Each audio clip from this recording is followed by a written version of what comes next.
ॐ जननीं शारदां देवीं रामकृष्णं जगद्गुरुं पादपद्मे तयो श्रीत्वा প্রণমামি মুহুর্মুহু।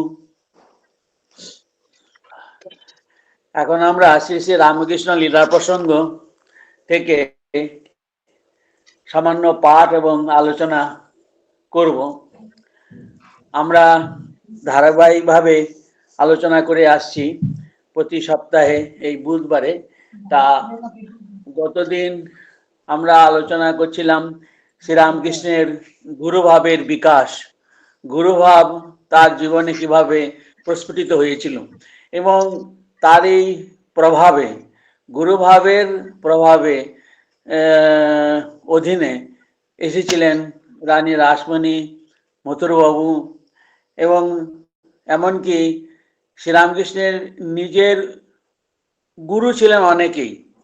তারাও দেখা যাচ্ছে যে ঠাকুরের কাছে তারাও আধ্যাত্মিক জগতের শিক্ষা লাভ করেছিলেন এবং তারা নিজেদের জীবন আধ্যাত্মিক জগতে আরো উন্নতি লাভ করেছিলেন। তো সেইগুলো প্রসঙ্গ আমরা ধীরে ধীরে আমরা দেখতে পাবো। আজ আমরা যে অংশটি এখানে আলোচনা করেছিলাম গত বুধবারে, তারপরে দেখি তারই সামান্য প্রসঙ্গ রয়েছে ওই অধ্যায়ে। অধ্যায়টি হলো যে গুরুভাব পূর্বার্ধের অধ্যায়ের নাম হলো গুরুভাবে মথুরের প্রতি কৃপা। এইখানে দেখা যাচ্ছে যে শ্রীরামকৃষ্ণ এবং মথুরবাবুর সঙ্গে যে গুরু শিষ্য সম্বন্ধ, এটি আলোচনা করা হচ্ছে। কিন্তু যদি আমরা দেখি, লক্ষ্য করি তাদের মধ্যে যে সমস্ত ঘটনা ঘটেছিল দুজনের মধ্যে, এবং তার মধ্যে থেকেই আলোচনা যা আমরা পাচ্ছি, তাতে দেখতে পাই যে গুরু শ্রীরামকৃষ্ণের মধ্যে ছিল ভালোবাসা। যে ভালোবাসার টানে বা ভালোবাসার প্রভাবে পড়ে এই সকলেই মুগ্ধ হয়েছেন। মথুরবাবুও সেই ভালোবাসার টানে পড়েছেন। আর আধ্যাত্মিক জগতের সর্বোচ্চ সীমায় ছিলেন শ্রীরামকৃষ্ণ এবং সেই আধ্যাত্মিক সীমায় উচ্চ শিখরে উঠে লক্ষ্য করেছিলেন সমগ্র জগতে সাধারণ মানুষের কথা। তাদেরকে তিনি চাইছেন, তার প্রাণের আকাঙ্ক্ষা, যে কিভাবে এই সাধারণ মানুষগুলো দুঃখ কষ্ট নানান রকম অশান্তির মধ্যে এরা কষ্ট পাচ্ছে, এদেরকে সেই আধ্যাত্মিক জগতের উচ্চ স্তরে নিয়ে আসার চেষ্টা উনি তার ভিতরে। এইটি হলো যে তিনি ভগবানের অবতার পুরুষ। তো সেই অবতার পুরুষের ভালোবাসা সঙ্গে সঙ্গে সেইটি করুণা আকারে প্রকাশিত হয়। তো এইখানে রানী মথুরবাবু এবং শ্রীরামকৃষ্ণের মধ্যে যে সম্পর্কটি খুব লক্ষ্য করবার। একদিকে আধ্যাত্মিক জগতের ব্যাপারে শ্রীরামকৃষ্ণ যা বলছেন, মথুরবাবু তা মাথা পেতে নিচ্ছেন, কারণ তিনি জানেন যে আধ্যাত্মিক জগতের ব্যাপারে আমার কোনো কথা বলার নেই, আমার সেখানে কোনো প্রবেশ নেই। আর কিন্তু এই শ্রীরামকৃষ্ণ এই জগতে অবস্থান করছেন, তার একটি শরীর আছে, তার একটি মন আছে, তার একটি পরিবার আছে। সেইখানে সেই পরিবার, শরীর, মন এই জগতে দেশ কাল নিমিত্তের অধীনে আছে। সেখানকার সে সমস্ত এই শরীরে, ঠাকুরের শরীরের অসুখ বিসুখ হলে পরে শ্রীরামকৃষ্ণ আধ্যাত্মিক জগতে উন্নতি লাভ করে তিনি একজন সাধারণ বালক মাত্র হয়েছিলেন। ছোট্ট ছেলে, নিজের শরীরের দিকে দৃষ্টি দিতে পারেন না, এটি সত্য কথা। ঠিক সেই রকমই বয়স যদিও তার 40-50, কিন্তু এই আধ্যাত্মিকতার মানেই হলো যে বালক ভাব প্রকাশিত হয়েছে। সেইখানে সত্যি সত্যি তিনি নিজের শরীরের কথা ভাবতে পারেন না, কিংবা তার পরিবারের ভবিষ্যতের কথা ভাবতে পারেন না। সেই জন্য মথুরবাবু ভাবছেন যে আমার আধ্যাত্মিক উন্নতির জন্য শ্রীরামকৃষ্ণ বাবাই সব, কিন্তু ঠাকুরের শরীর রক্ষা করার জন্য দায়িত্ব আমার উপরে। ঠাকুরকে এক এক সময় এক একটি মানে তার কাছে সমস্যা আসছে ঠাকুরের কাছে, তা সে একবার এরকম ঠাকুর কাছে বসেছিলেন মথুরবাবু। হঠাৎ ঠাকুর চুপচাপ বসে থেকে তারপর বলছেন, আচ্ছা দেখো মথুর, এটা কেমন হলো? মা যা যা আমাকে সব দেখিয়েছেন, সব দর্শন সবই তো ফলেছে, সবই তো সত্য, কিন্তু এই যে আমি মায়ের কাছে শুনেছিলাম অনেকবার এবং অনেক বছর আগে যে অনেক সব ভক্তরা আসবে এখানে, অর্থাৎ তার কাছে আসবে, তা কই এখনো তো আসেনি, কি হলো? এটা কি সত্য? এটা কি মিথ্যা হয়ে যাবে? এটা কিরকম হয়? মানে ঠাকুর অত্যন্ত উদ্বিগ্ন হয়ে পড়েছেন, চিন্তিত হয়ে পড়েছেন, এইটা কেমন হলো। এইখানে এই ছোট্ট বালককে বোঝাবার জন্যে তখন মথুরবাবু কিরকম চেষ্টা করছেন, সে অদ্ভুত। এই যে জিনিসটি দেখা যাচ্ছে যে শ্রীরামকৃষ্ণ দেখা যাচ্ছে আধ্যাত্মিক জগতের একজন দিকপাল। স্পর্শ মাত্রেই, দৃষ্টি মাত্রেই বা একটি শব্দ উচ্চারণ করতেই একে অপরের মধ্যে আধ্যাত্মিকতা সঞ্চার করতে পারেন। সেই রকম মানুষ এইরকম একটা সামান্য বিষয়ের উপরে এত উদ্বিগ্ন হয়ে পড়েছেন। এই উদ্বিগ্ন শ্রীরামকৃষ্ণকে শান্ত করবার জন্য মথুরবাবু এগিয়ে এসেছেন। এখানে মথুরবাবুর কথা ঠাকুর একেবারে মেনে নিচ্ছেন, বলছেন খুব সুন্দর করে, মানে এর ভিতরে রয়েছে একটু চালাকি বুদ্ধি। মথুরবাবুর ভিতরে অনেকটাই ছিল চালাকি বুদ্ধি, সে চালাকি করেছেন। যে তাই তো এই ছোট ছেলেকে তো সামলাতে হবে। বলছেন দেখো এরকম তো হয়নি, সব মা যা যা দেখিয়েছিলেন আমাকে সব ঠিক ছিল, একটা এরকম হচ্ছে কেন? এই অনেক দিন আগেই তো মা বলেছিলেন যে অনেক সব ভক্তরা আসবে, তাদের নিয়ে আমরা আনন্দ করব। তখন মথুরবাবু বুদ্ধি খাটিয়ে বলছেন, দেখো বাবা, আমি তো তোমার ভক্ত।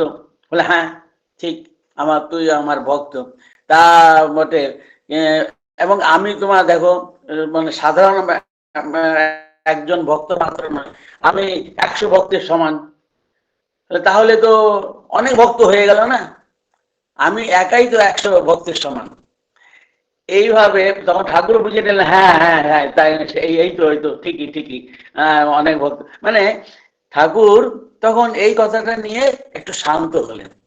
তো মরুবাবু বললেন, ভাবলেন যাক অনেক কাজ হয়েছে। এই যে মানে ঠাকুর হয়ে গেলেন একজন সাধারণ বালক, আর আধ্যাত্মিক জগতের একজন মহাদিকপাল। এই যে সম্বন্ধ একটা, তিনি সর্বজ্ঞ হয়ে আছেন, আবার যখন ছোট বাচ্চা ছেলের মতন ভাবে আবিষ্ট হচ্ছেন শ্রীরামকৃষ্ণ, তখন একেবারে কিছুই জানেন না, অল্পজ্ঞ, তখন মথুরবাবুকে সামলাতে হচ্ছে। তো এই যে কখনো মানে দেবভাব, কখনো একজন বালক ভাব, আবার কখনো শ্রীরামকৃষ্ণের ভিতরে সর্বজ্ঞ, আবার কখনো তিনি অল্পজ্ঞ হয়ে যাচ্ছেন।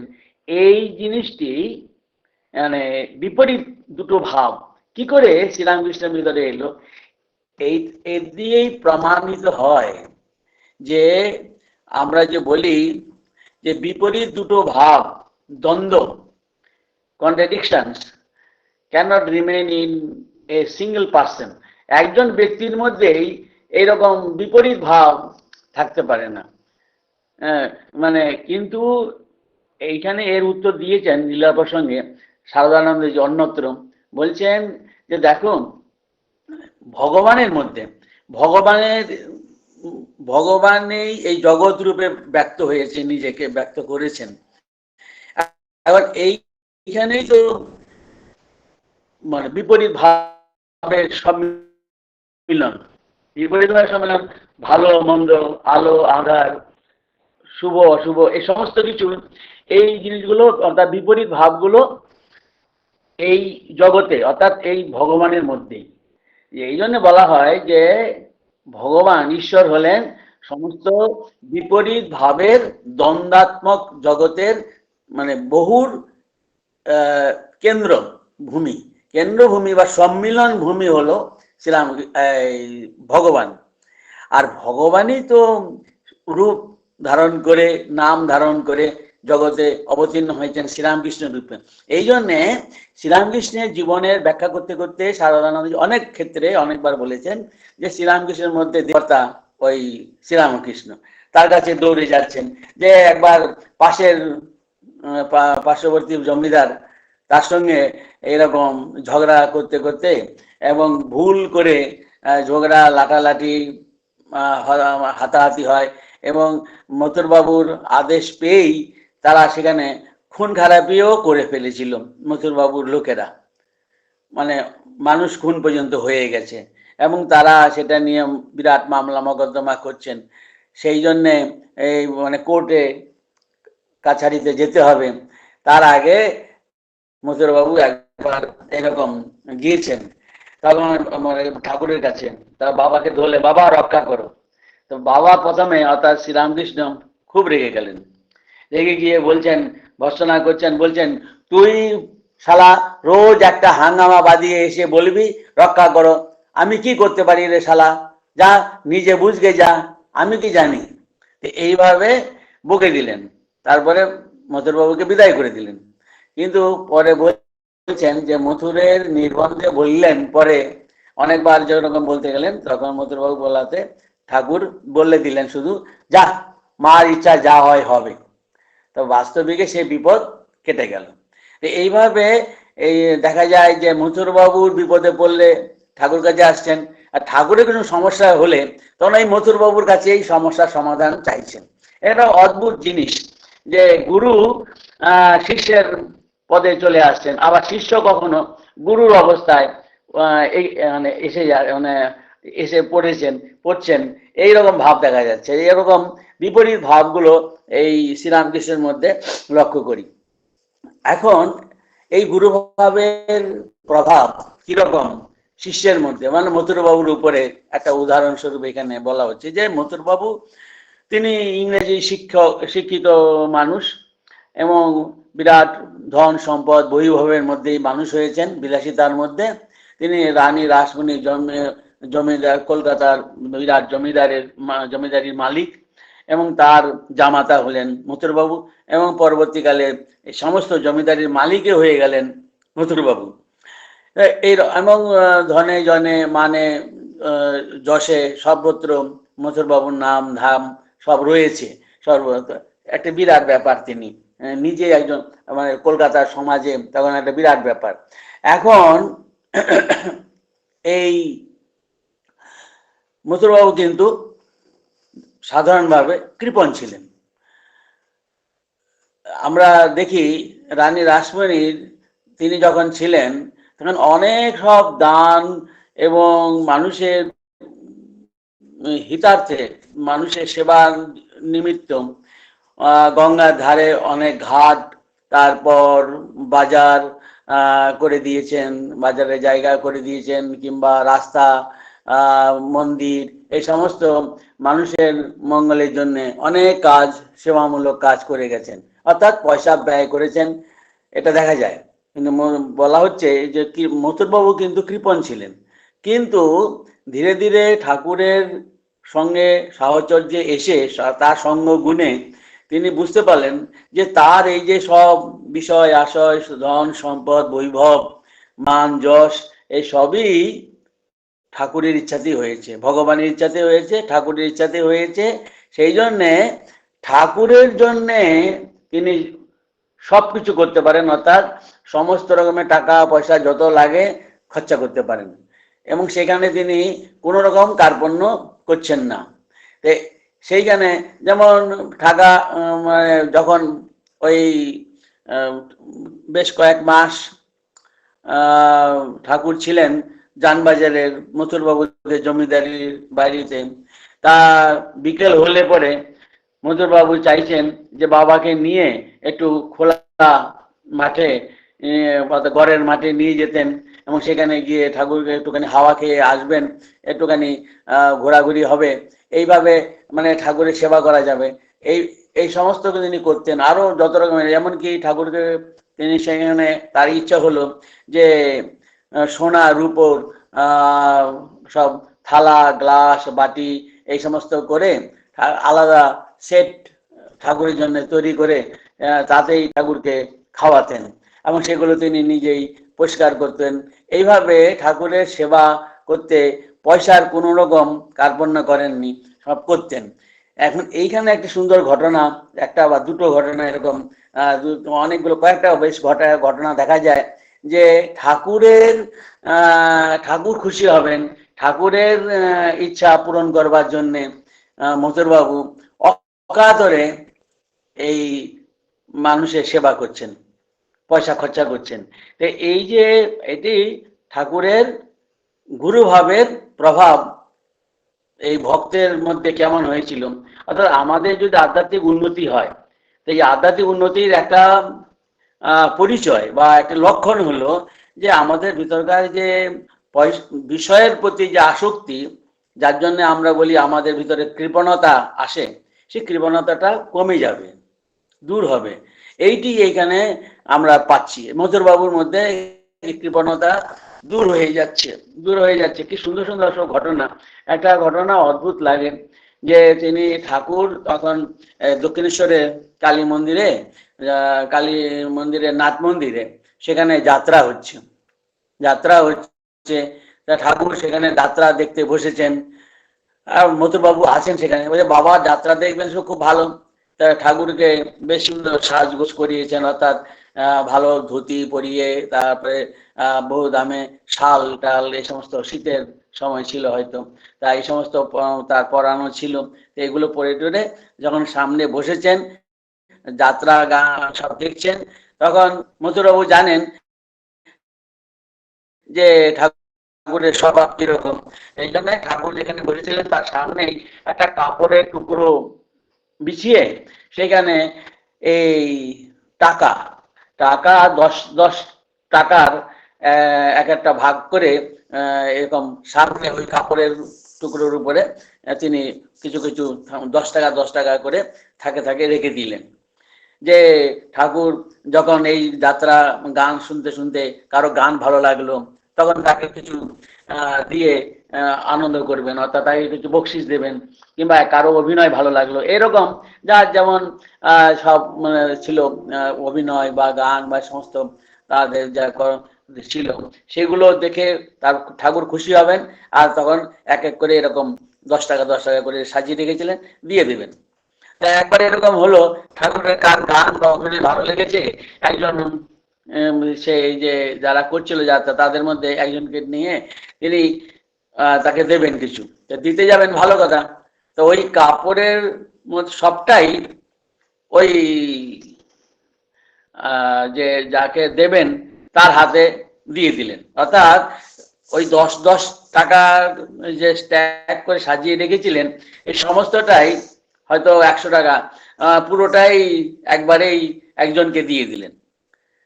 তখন মথুরবাবু বলে হ্যাঁ হ্যাঁ ঠিক আছে।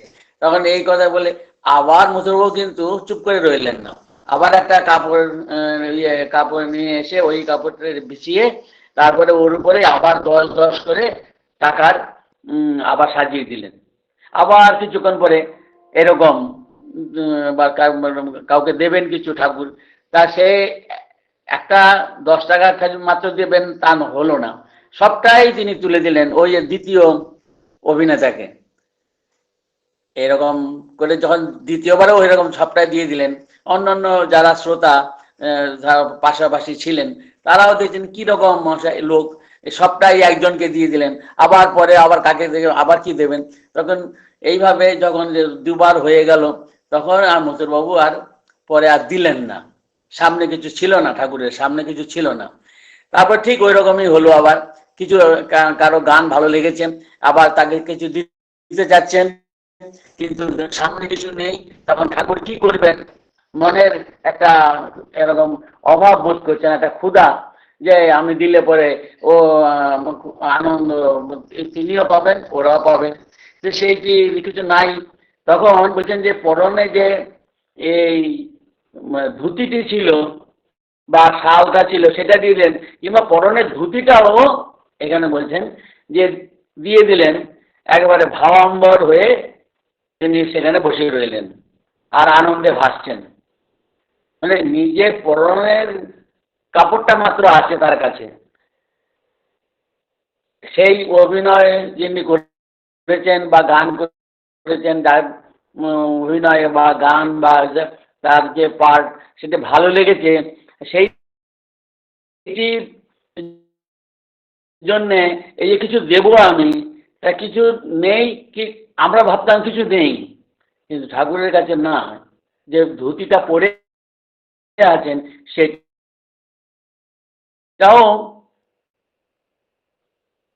তিনি তাকে তুলে তাকে দিয়ে দিলেন এবং দিগম্বর হয়ে বসে রইলেন।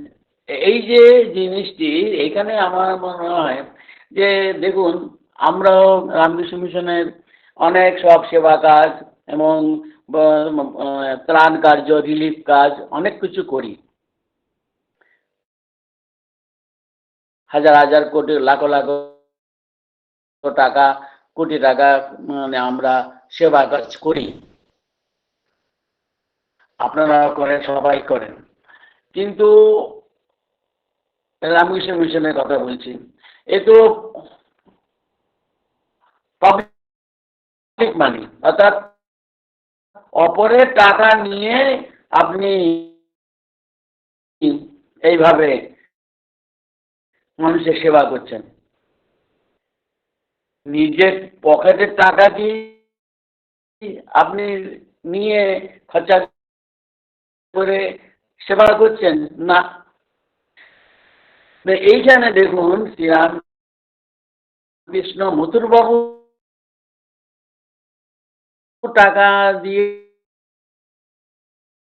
তিনি এইভাবে বকশিস দিয়ে, অর্থাৎ সেবা করার, এইভাবে মানুষকে কিছু দেওয়ার ইচ্ছা পূরণ করছিলেন।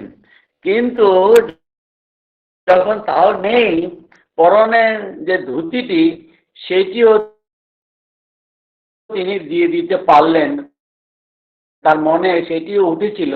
এর থেকে বুঝতে পারি যে শ্রীরামকৃষ্ণের ভিতরে ত্যাগ কত গভীর ছিল, কত স্বাভাবিক ছিল, কত সহজ সরল ভাবে সেটি তার জীবনে ফুটে উঠেছে। এই ত্যাগের জন্য কোন রকম মানে তিনি মানে চিন্তা করতে হতো না, কোনো চেষ্টা করতে হতো না, অত্যন্ত স্বাভাবিক ভাবে ত্যাগ হয়েছে। যেটি মা সারদা দেবী বলছেন যে তার ত্যাগের বিষয়, ত্যাগেরই ছিল তার বিশেষত্ব। এই যুগে ত্যাগ কি জিনিস তা তিনি দেখিয়ে দিয়ে গেলেন। অমন স্বাভাবিক ত্যাগ কি কখনো কেউ দেখেছে? মা বলছেন, অমন স্বাভাবিক ত্যাগ কি কখনো দেখেছে?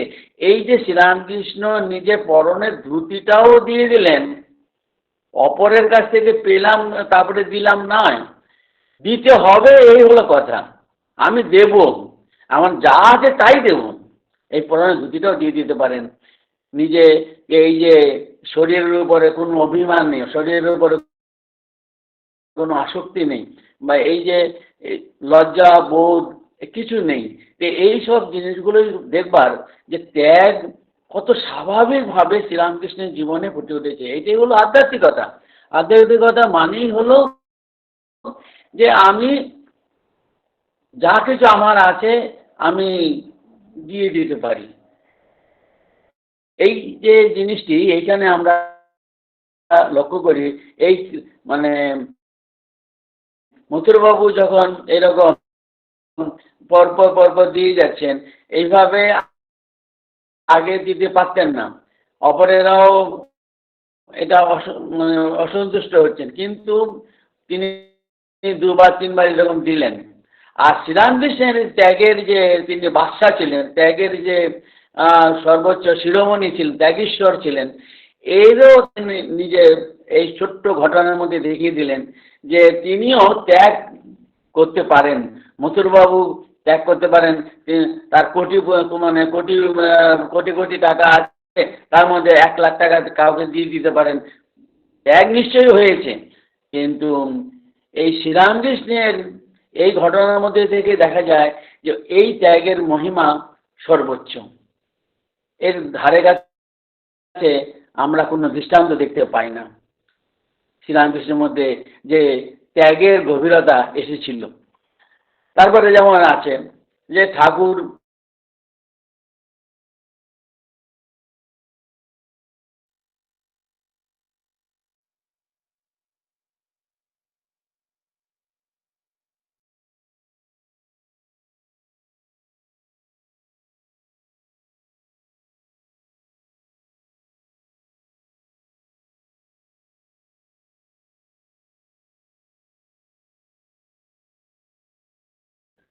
এইরকমই যে ঘটনা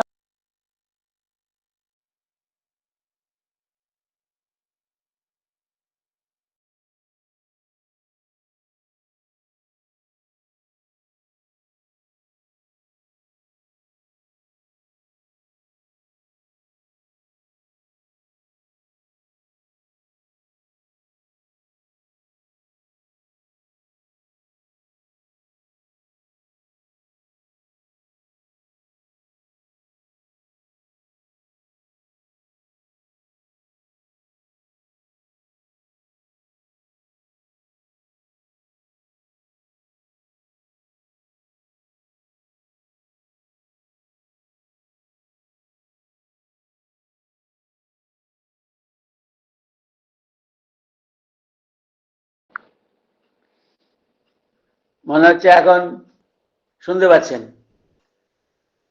হ্যাঁ মহারাজ, শোনা যাচ্ছে। লাইনটাকে ঠিক আছে। তাই এই জন্যে এই যে এর মধ্যে দেখতে পাই যে মথুর বাবুর ভিতরে কৃপণতা চলে যাচ্ছে, আর এদিকে শ্রীরামকৃষ্ণের ভিতরে যে স্বাভাবিক সহজ যে ত্যাগের প্রকাশ, সেইটি দু একটা দৃষ্টান্ত আমরা পেয়ে আমরাও ধন্য হলাম যে শ্রীরামকৃষ্ণের ভিতরে এইরকম ত্যাগের কথা শুনতে পেয়ে মথুরবাবুর চোখে জল এসে গিয়েছিল।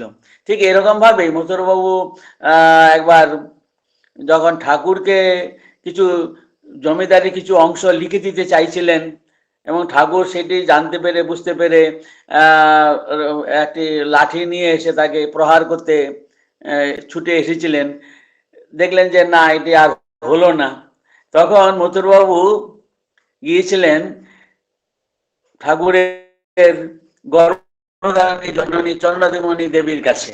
তখন থাকতেন এই দক্ষিণেশ্বরের নবতের উপরের ঘরটি, দোতলার উপরের ঘরটি, সেখানে থাকতেন। সেখানে গিয়েছেন মথুরবাবু, আর এই সব কথা বলতে বলতে নানান রকম কথা সব মানে ওই বুড়ি মার কাছে ঠাকমার কাছে বলতে বলতে কথা বলতে বলতে বলছে, ঠাম্মা তুমি কিছু চাও, তুমি কিছু নাও।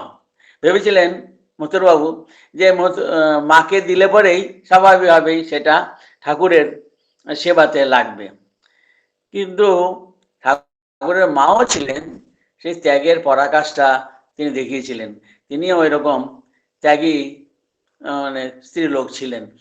তা বলছেন না আমার তো কিছু অভাব নেই, দেখো এখানে তোমার ইয়েতে মানে সেবায় আমরা এখানে মানে এই ঠাকুরের সব ভোগ রাগ সব পাচ্ছি, তারপরে কাপড় চোপড়ের কোনো অভাব নেই, সবই আছে, তারপর এটা সেটা কত রকম সব জিনিসই আমার আছে বলে দিলেন ওই মানে বুড়ি চন্দ্রমণি দেবী। তা বলে না কিছু চাইতে হবে, তোমাকে কিছু নিতে হবে, তোমাকে কিছু নিতে, বলে ভেবে চিনতে বলেন না দেখো আমি দাঁত মাজি যখন এই তাতে গুল ব্যবহার করি, তামাকের এই মানে গুল, সেইটি ব্যবহার করি। তার জন্য আমাকে একটুখানি তামাকের গুল এক আনার তামাকের গুল যেমন দিও, তাহলেই হবে। তাই এই কথা যখন শুনলেন তখন মথুরবাবু মানে চোখে মানে মানে তিনি তার চোখে জল এসে গেল। আর ভাবছেন হ্যাঁ এইরকম মা হলে কি আর এরকম ছেলে হয়। তাই তিনি সেইখানে এই রকম মানে দেখেছিলেন। এই ঘটনাতেও আছে, এই প্রসঙ্গেই আছে। তারপর আরো একটি ঘটনা এখানে তুলেছেন মানে অধ্যায়ের শেষে, খুব সুন্দর। যে একবার মানে এই যে আমরা পাই যে ঠাকুরকে সঙ্গে নিয়ে তীর্থে গিয়েছিলেন মথুরবাবু এবং মথুরবাবুর স্ত্রী জগদম্বা দাসী। এরা তীর্থে গিয়েছিলেন। প্রথমে বৈদ্যনাথ ধামে গেলেন, তারপর সেখান থেকে কাশী, তারপর এলাহাবাদ, বৃন্দাবন এই সমস্ত করেছেন। এখন যাওয়ার পথে বৈদ্যনাথ ধামে সেই যে ঘটনা, যে একটি গ্রামের মধ্যে পালকি করে যাচ্ছিলেন, একটা গ্রামের মধ্যে দিয়ে যাচ্ছিলেন, তখন ঠাকুর দেখতে পেলেন যে সেখানকার গ্রামের লোকগুলো বড় গরিব, অর্থাৎ তাদের শরীরটাও জীর্ণ শীর্ণ হয়ে গেছে, মাথায় চুল আছে উস্কো খুস্কো, কতদিন তেল মাখেনি, আর পরনে কোনো কাপড়ও নেই, মানে অর্ধলগ্ন অবস্থায় তারা ঘুরে বেড়াচ্ছে। এটি দেখে তার মনে তার দুঃখ হলো, তার মনে মানে করুণা এলো। তখন তিনি সেখানে নেমে মথুরবাবুকে বলছেন, দেখো মথুর, এদের একটু সেবা করো তো, এরা বড় গরিব, এদের এক মাথা করে তেল দাও, আর পেট ভরে খেতে দাও, আর একটা করে কাপড় দাও। তখন উনি তো মথুরবাবু লোকদের সংখ্যা দেখে একটু পিছু পা হয়ে গেলেন। বলছেন, বাবা এত খরচা যদি এখানে করি তাহলে কি করে হবে? মানে অর্থাৎ আগে তো আমাদের সামনে তো যেতে হবে কাশীতে, বৃন্দাবনে, তো সেখানে তো অনেক টাকা খরচা হবে, এখন এই সব করলে কি করে হবে? তখন ঠাকুর বলছেন, না, বলছেন, দূর শালা, তোর কাশি আমি যাব না, আমি এদের কাছেই থাকবো, এদের কেউ নেই, এদের ছেড়ে যাব না। এই বলিয়া বালকের ন্যায় গোঁ ধরিয়া দরিদ্রদের মধ্যে যাইয়া উপবেশন করিলেন। এখানে শুধু মুখে বললেন তা নয়, এই কথাটি বলার পরে আবার ঠাকুর ওই যারা ওইখানে সব এই গরিব মানুষগুলো ছিল, বিশেষ করে সাঁওতাল সব লোক ছিল, সেই গ্রামে এখনো প্রতি বছর আমাদের দেওঘর রামকৃষ্ণ মিশন বিদ্যাপীঠ থেকে সাধু মহারাজরা গিয়ে সেবা করেন তাদের সেই গরিব মানুষদের উদ্দেশ্যে। এই ঘটনাটাকে স্মরণ করি। তা সেইখানে গিয়ে ওদের মধ্যে গিয়ে বসে বললেন, আর বললেন এদের অভাব যতক্ষণ পর্যন্ত না দূর হচ্ছে ততক্ষণ পর্যন্ত কিন্তু আমি এদের ছেড়ে যাব না। বলে তখন ঠাকুরের যুক্তি কি সুন্দর, বলছেন, তুমি তো মার দেওয়ান, এই যে তোমার যে সমস্ত ধন সম্পদ বৈভব রয়েছে এগুলো তো তোমার নয়, মায়েরই, আর মায়ের দেওয়ান তুমি, তুমি এইগুলোকে ব্যবহার করবে, অর্থাৎ যথাযথ সদ্ব্যবহার করা। অর্থাৎ এইখানে এদের প্রয়োজন, এদের সেই প্রয়োজন দুঃখ কষ্ট দূর করতে হবে। তা তিনি বলছেন, না আমি কাশি যাব না।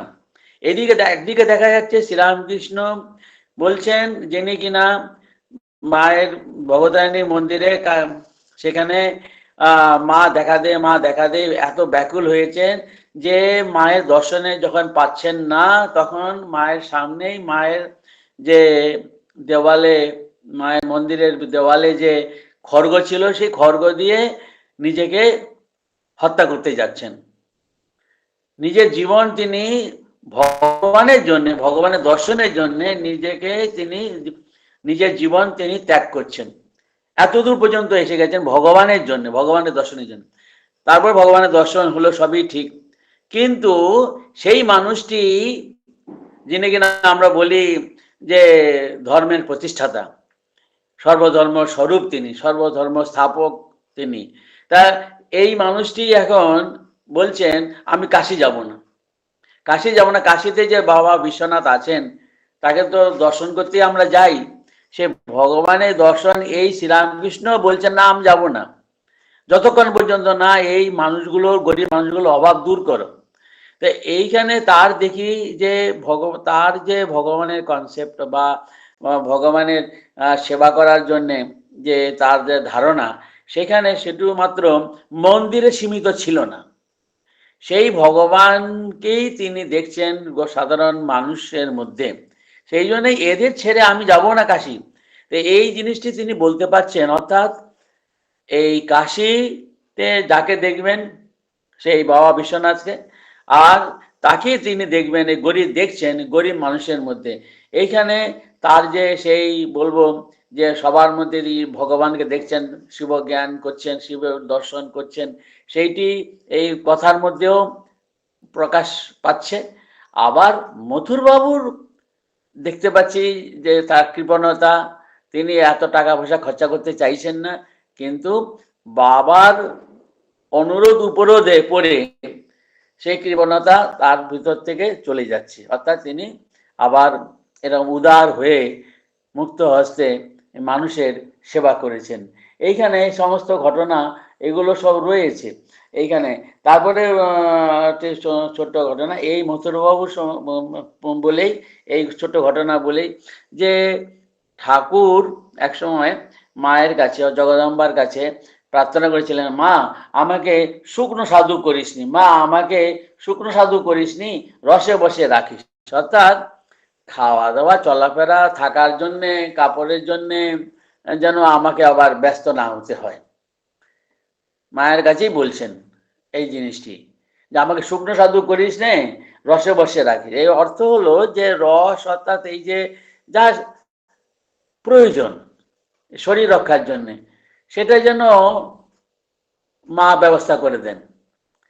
তা এইভাবে আর কি, যে এইগুলো নিয়ে আমাকে যেন ভাবতে না হয়, এইটি মায়ের কাছে প্রার্থনা হয়েছিল। এবং সেই জন্যেই মা জগন্মাতা তিনিও শুনেছিলেন এবং বলেছিলেন এইরকম যে হ্যাঁ রসদদার থাকবে। এই যে রসদদার থাকবে সেই কথা বলতে গিয়ে বলছেন মথুরবাবু এই 4 জন রসদদারের কথা বলা হয়েছে ঠাকুরের কথা থেকে। শরৎমায় লিখছেন 4 জন রসদদার, তার মধ্যে প্রথম এবং অগ্রণী ছিলেন এই মথুরবাবু। মথুরবাবু প্রথম এবং অগ্রণী ছিলেন। তারপরে অন্যান্য রসদদারের মধ্যে যেমন শম্ভুচরণ মল্লিকের কথা বলা হয়েছে, বলরাম বসু, সুরেশ মিত্র বা সুরেন মিত্র, এদের কথাও বলা হয়েছে। এবং শারদানন্দজি বলছেন যে 2 জন বিদেশিনী মহিলা যারা এই ভক্তি এবং যাদের নাম দিয়েছিলেন অখিলানন্দজি বা অখিলানন্দজি, যে আমাদের শ্রীরামকৃষ্ণ মন্দির বেলুর মঠের, সেই মন্দির নির্মাণের জন্য বেশ কিছু পয়সা তারা দান করেছিলেন। সেই জন্যে শারদানন্দজি বলছেন হয়তোবা এরাও 1 বা আধা রসদদার হবেন।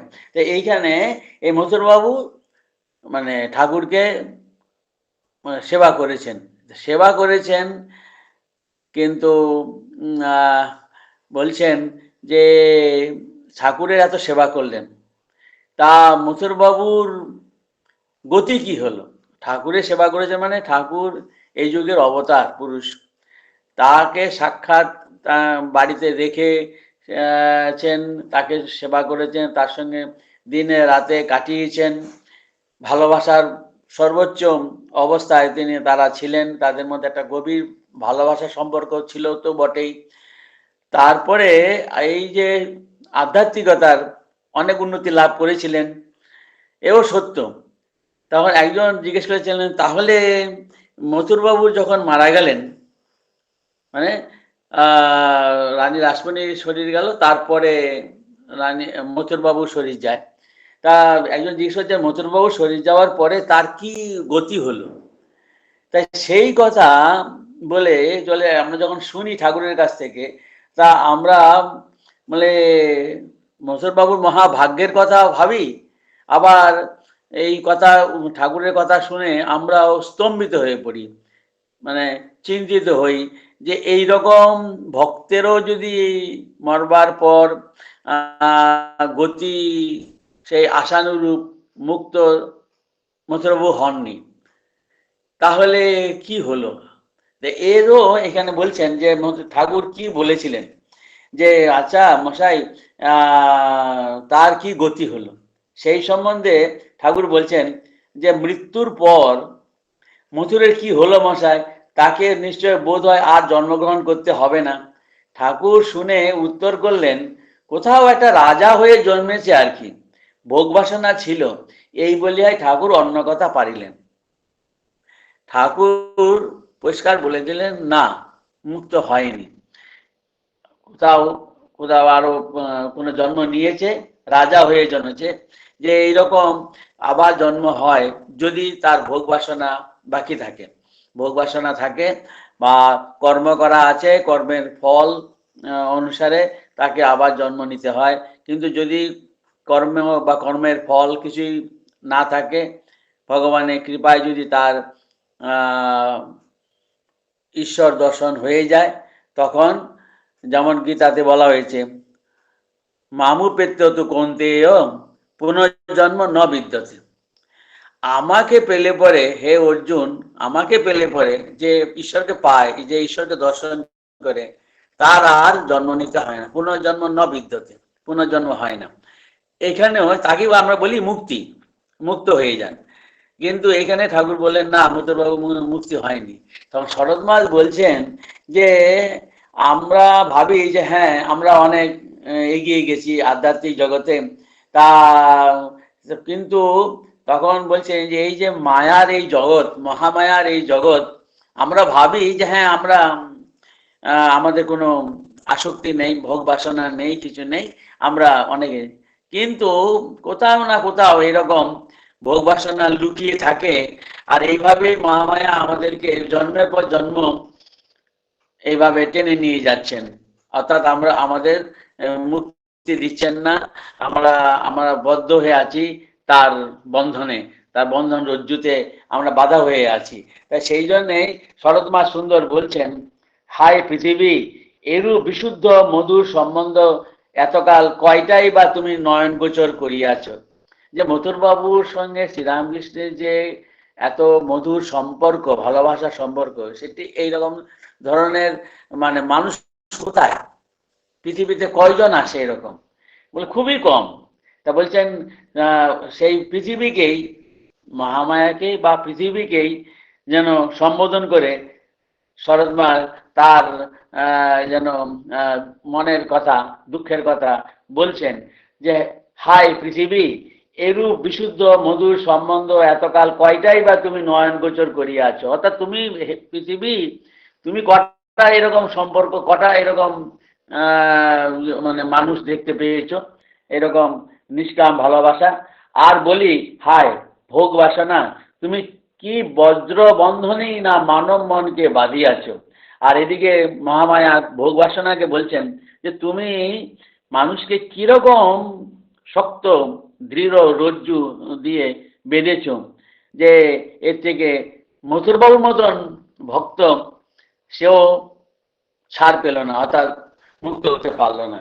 সেই জন্যেই যে এই শুদ্ধ বুদ্ধ মুক্ত স্বভাব, অহেতুক ভালোবাসার ঘনীভূত প্রতিমা এমন অদ্ভুত ঠাকুরকে দেখিয়া ও তাহার সঙ্গে সম্বন্ধ পাতাইয়া এখনো আমাদের মন তোমাকে ছাড়িয়াও ছাড়িতে চাহে না। অর্থাৎ এই ভোগ বাসনা, আমরা আমাদেরও বা মথুরবাবুর জীবনে এটাই ঘটেছিল।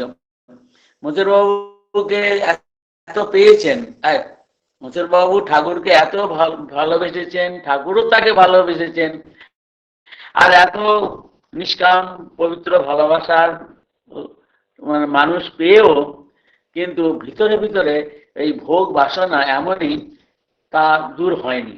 আমাদেরও এই, অর্থাৎ ঠাকুরকে আমরা চিন্তা করি, ভাবনা করি, ঠাকুরের নামে আমরা নাম জপ করি, ধ্যান করি, পুজো করি, প্রার্থনা করি, কিন্তু ভালো করে এই মনের ভিতরে বিবেক বিচার করে সমস্ত কিছু না দেখলে কোথায় কোন কোনায় এই ভোগ বাসনা লুকিয়ে থাকবে, যার জন্য কিনা আমাদের আবার জন্ম নিতে হয়, অর্থাৎ ভোগ বাসনা দ্বারা বদ্ধ হয়ে আবার আমাদের জন্ম নিতে হবে, যেমন মথুরবাবুর হয়েছিল। এইটি এখানে শরৎ মহারাজ দুঃখ করে আমাদের ভবিষ্যৎ প্রজন্মের মানুষদের সাবধান করে দিচ্ছেন, আর কিছুই না। যে দেখো মথুরবাবুর মতন মানুষ, যার সঙ্গে ভগবান ফিরছেন মানে পদে পদে, তারও কিন্তু এইরকম গতি হলো, অর্থাৎ তার বন্ধন দূর হলো না। সেই জন্য আমাদের আরো কত সাবধান হতে হবে, আরো কত মানে সাধনার তৎপর হতে হবে, এইটি শরৎ মহারাজ বলতে চাইছেন। এর পরের অধ্যায় একটু সময় আছে, শুরু করতে পারি যে গুরুভাবে নিজ গুরুগণের সহিত সম্বন্ধ। এই ঠাকুর ঠাকুর তিনি শিক্ষা দীক্ষা দিয়েছিলেন রানী রাসমণি মধুরবাবুকে, আমরা দেখলাম।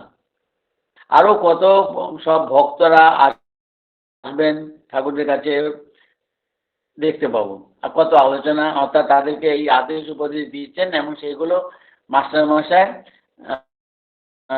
আমাদের জন্য সুন্দরভাবে পুস্তক আকারে গ্রথিত করে রেখেছেন। আমরা রোজই আমরা কথামৃত পড়তে পারি তার মধ্যে। কিন্তু এই যে একটা জিনিস, শ্রীরামকৃষ্ণ শিক্ষা দিয়েছিলেন, আধ্যাত্মিক জগতে শিক্ষা দিয়েছিলেন, নিজের গুরুদেরও তিনি শিক্ষা দিয়েছিলেন। তারা শ্রীরামকৃষ্ণের এই গুরু ভাবের দ্বারা শিক্ষিত হয়ে অনেক উপকৃত হয়েছিলেন এবং আধ্যাত্মিক জগতে কিছু কিছু বাধাগুলোকেও তারা অতিক্রম করতে পেরেছিলেন। সেই তাদের এখন ঠাকুরের গুরু কারা ছিলেন? অনেকেই ছিলেন, অর্থাৎ এই তাদের মধ্যে সবারই নাম ধাম ঠাকুর বলতেন না বা প্রয়োজন বোধ করেননি। এই জন্য এখানে বলছেন যে তাদের এই জন্য হয়তো বলেননি। অন্যান্য অনেক মত পথে সাধনা করেছেন, প্রত্যেক জায়গাতেই দেখা যায় কোনো কোনো গুরু ছিলেন। তারা তাদের সম্বন্ধে বেশি কিছু বলতেন না। সেই জন্য এইখানে তার দুই গুরুর কথাই বিশেষ করে এখানে আলোচনা করা হয়েছে।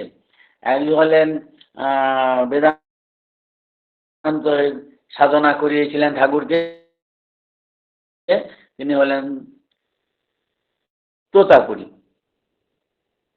আর দ্বিতীয় হলো যে তন্ত্র মতে সাধনা করিয়েছিলেন ঠাকুরকে, এবার বৈষ্ণব মতে সাধনাতেও হয়তো বা সম্ভব হতে পারে যে এই যিনি একজন মহিলা, তাই যাকে বলা হয় উত্তর সাধিকা, তিনি সহায়িকা হয়ে ঠাকুর কাছে এসেছিলেন এবং ঠাকুরকে সাধনায় এরভাবে সহায়তা করেছিলেন। হরি ব্রাহ্মণীয় এবং তোতাপুরীও শেষে ঠাকুরের দ্বারা শিক্ষিত হয়ে আধ্যাত্মিক জগতে অনেক অনেক উপরে উঠেছিলেন, অর্থাৎ আধ্যাত্মিক জীবনে উন্নতি লাভ করেছিলেন। তা প্রথমে এখানে এই গুরু ভাবের কথা বলতে গেছেন যে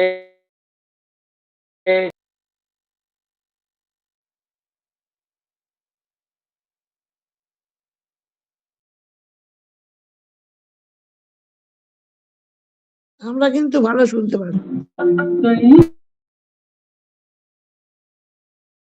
না, শোনা না, যাচ্ছে না। কথাগুলো কেটে কেটে আসছে, শোনা যাচ্ছে না মহারাজের কথা। ভালো কথা কিছুই শোনা, সব কেটে কেটে আসছে। হ্যাঁ, কেটে যাচ্ছে কথা।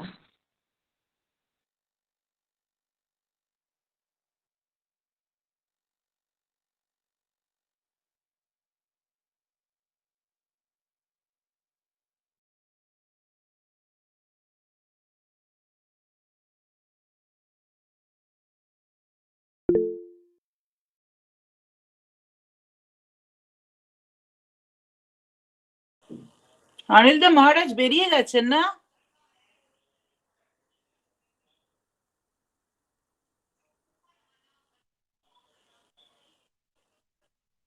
মিউট আছে।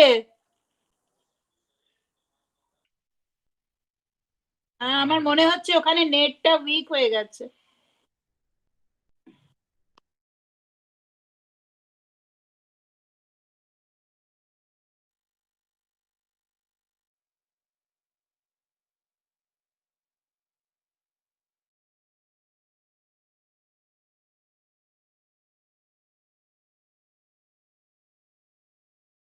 মহারাজ, কিন্তু দেখাও যাচ্ছে না গো। বেরিয়ে গেছেন, চিন্ময়দি নেই মহারাজ। আচ্ছা আচ্ছা আচ্ছা, ঠিক আছে।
সবাই এদিকে দুবার হয়ে গেল, এরকম কেটে যাচ্ছে। আমাদের এখানে এই লাইন, এই নেট বড় খারাপ, দুদিন ধরে দেখছি খুবই খারাপ। এটা ওয়াইফাই দিয়ে মনে হয় এখন শুনতে পাচ্ছেন কিছু। তা এই কথাটি আর কি, যে ঠাকুরের এখানে আমরা গুরুভাবের বিষয়টি বলতে গিয়ে শারদানন্দজি এটি বলছেন যে অবতার পুরুষ দিগের এই যে গুরুভাব বা গুরু শক্তি, সেইটি তারা তাদের জন্মগত বা জন্মের সঙ্গে সঙ্গে নিয়ে আসেন, যে এইখানে এসে তারা গুরুভাবে উন্নীত হন বা গুরু শক্তি তারা অর্জন করেন এবং তারা সেটি মানুষের মধ্যে প্রয়োগ করেন, তাদের জীবন ধন্য করেন, তা নয়।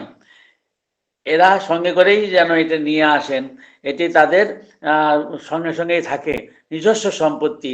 অর্থাৎ এখানে গুরু কখনো যেমন লিডার, স্বামীজি বলছেন যে leader is born, leader cannot be made. এরকম করে একজনকে নেতা তৈরি করা যায় না, নেতা জন্ম থেকেই তিনি নেতা, এটি ভগবান নির্দিষ্ট।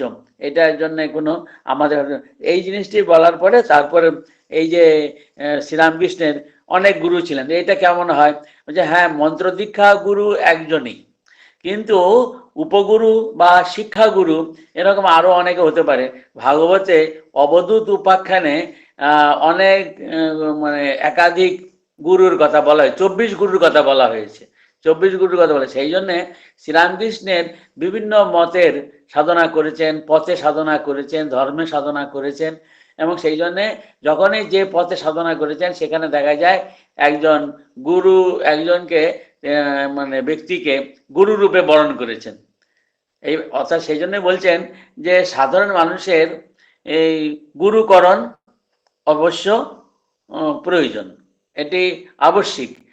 সাধারণ মানুষের জন্য গুরুর প্রয়োজন আছে, তার তার কাছ থেকে দীক্ষা নেওয়া দরকার আছে এবং তার উপদেশ অনুযায়ী সাধন ভজন করতে করতে তখন মানুষ এগিয়ে যায় এবং জীবন ধন্য করে, তা ঈশ্বরকে দর্শন করে। তা আমাদেরও তাই, আমরাও বলি যে ভগবানকে দর্শন করাই আমাদের জীবনের উদ্দেশ্য। সেই জন্যেই আমরা গুরুর কাছে যাই, যাতে তিনি আমাদের এই ঈশ্বর দর্শনের পথ বলে দেন এই জিনিসটি। এবং তারা যে পান এই যে গুরু শক্তি, সেটি ভগবানেরই, ঈশ্বরের, শ্রীরামকৃষ্ণেরই শক্তি, এইটি আমাদের এই গুরুরাও বলে দেন। তো আজকে এখানেই সকলকে ধন্যবাদ, নমস্কার, প্রীতি শুভেচ্ছা জানাই। আজকে এখানেই শেষ করছি। ওম শান্তি শান্তি শান্তি। হরি ওম তৎসৎ। শ্রী রাম কৃষ্ণার্পণমস্তু।